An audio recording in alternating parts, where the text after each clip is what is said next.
are you? Good. So, again, I would like to thank God once again because today it's the first month of the year, and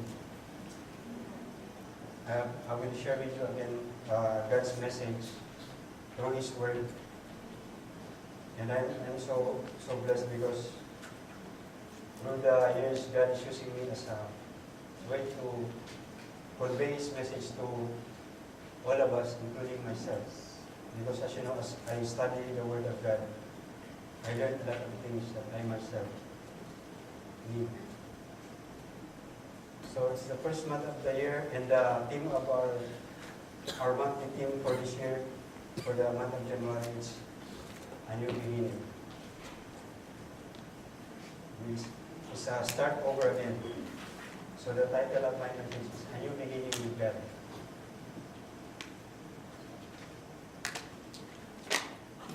It's a good reminder for us as this new year to be reminded again of the new beginning that God has given to us. Sabi nga, every time we wake up in the morning, it's a new beginning, right?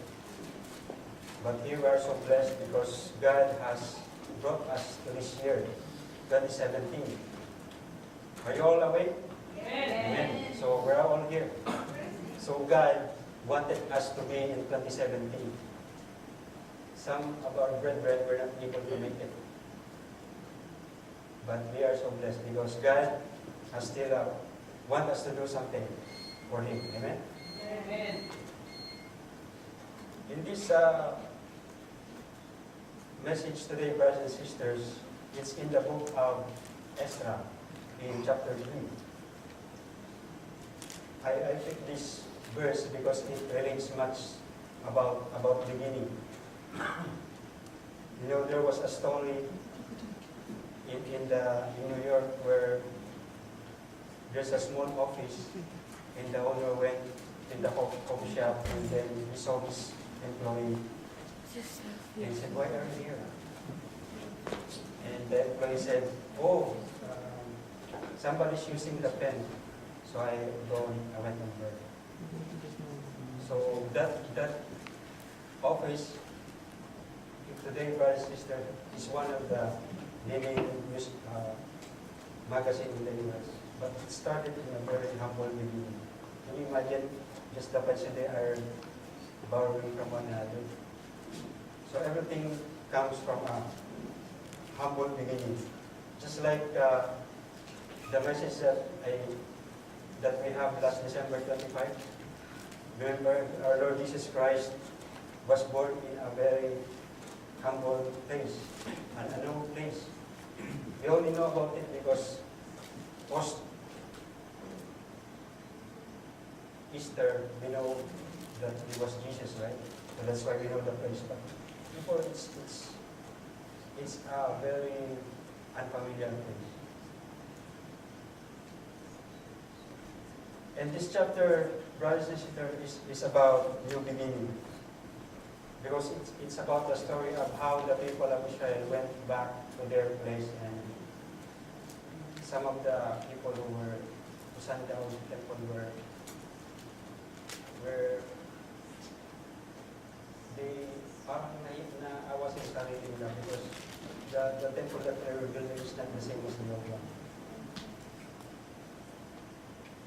The men were rejoicing, but some were crying because it's not the glorious temple that they used to see.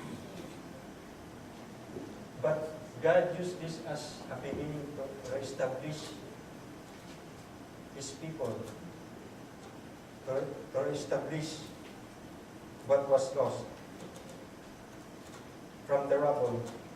Because when they went back, it's all stone, pile of stone, one after another. All stone. But, you know, in the Old Testament, one prophet said, God's prophet Haggai in chapter 2, verse 9 said, "The latter glory of this house should be greater than the former." It was because, why? Because to this temple, the new temple that they will build, where our Lord Jesus Christ will be coming. We'll be teaching. You remember Jesus when he was young and he was in the temple and he was debating with the Pharisees. And they were amazed at his knowledge of the Old Testament and of God. Is it just like our life brothers and sisters? We may need a new beginning with God. Maybe you have failed terribly. You have done so many things in your life, so many bad things. You're in a rebellion with God. You're tainted with sin.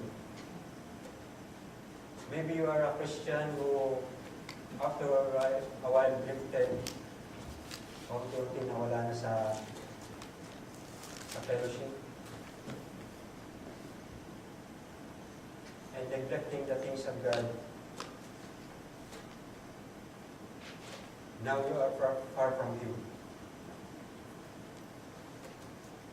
Maybe a disappointment caused you to leave the church or caused you to drift because it's not the way you expect. Those people you expect to be Christians are not the one you expected. The righteous people you expect. We all need a new beginning. Amen? Amen. Maybe we are Christian, but we have not done our best. So maybe this is the time.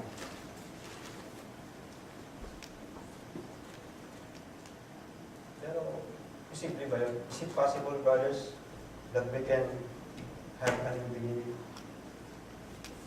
So, when they came back, the Israelites looked like this, all stone. So discouraging, right?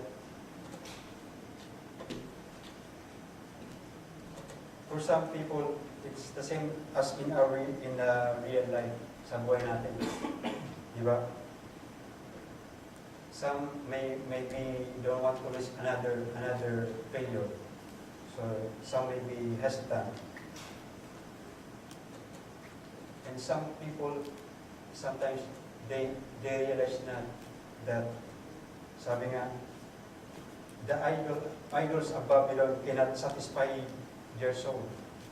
Kumbaga, something that we crave, things that are not godly, not good in God's sight. So you are dissatisfied. Sorry, you are so dissatisfied that you are willing to uproot yourself, alisin mo ang sarili mo in that Babylon, and make yourself to that difficult and perilous journey back in the land of promise. Ikaw ba yun? But you get there and discover the land that is just a pile of rubble. And how will you begin again with that? Just like these brothers. So today, habang introduction. So today, the new beginning with God are always possible. And we must focus on the cross and obedience to God's word, and also the building of His house. So that's my proposition, brothers and sisters. So before we come to the verse, haba pala introduction. So I would like to make a short story before we come up to Ezra chapter 3. So at least we have a background what's in chapter 1 and 2 in the book of Ezra. You know, Ezra is one of the princes of Israel na napunta that was in Babylon. So in Ezra 1, it talks about